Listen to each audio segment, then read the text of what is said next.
higit sa lahat, kailangan ni Tatay ng ating dalangin. Sa lahat ng pwedeng lumuhod, pwede ba tayong lumuhod? At manalangin tayo ng sabay-sabay. Nasaan ba ang Malacanang? Nandito? Nandito? Nandito? Pwede tayong humarap doon? Kasi sila yung nagbitbit kay Tatay, di ba? And let us all pray. Extend po natin ang ating mga kamay sa Malacanang. Aming Ama, nandito kami sa gabing ito upang manalangin. Sa araw na ito, O Diyos, dinideklara namin ang katotohanan. The Philippines belongs to you. Amen. And right now, O Lord, as we extend our heart and our hands, Father, towards Malacanang, we are praying, Father God, that your might and your power shall be upon that place. We bind evil. We bind evil, pride, corruption, O Lord. You said in your word, Father, whatever is bound on heaven is bound on earth. Whatever is let loose in heaven is let loose on earth.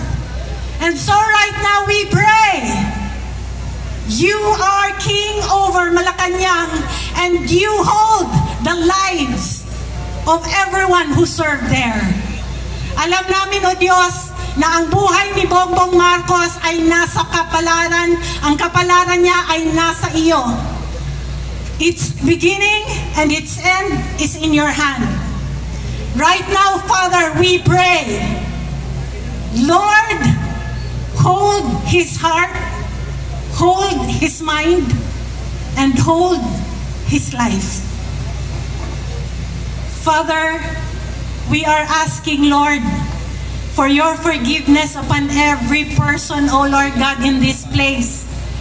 And as we ask for forgiveness, Father God, your power and your Holy Spirit will be upon this place and will be upon that place, O Lord God.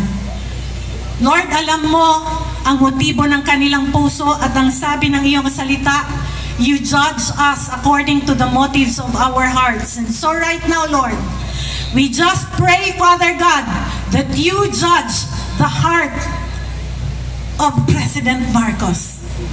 And Father, right now, as we raise our hands, we also pray, Father God, for Tatay Digong, VP Sara, and the whole Duterte family.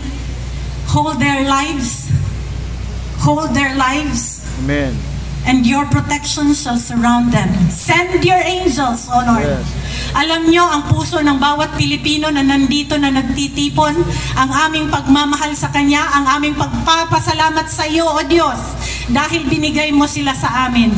And right now, Father God, we are declaring for His safety, we are declaring for His freedom, and we are declaring, Lord, that evil shall never prosper in the Philippines because the Philippines belongs to you and you are King over our land and over our lives.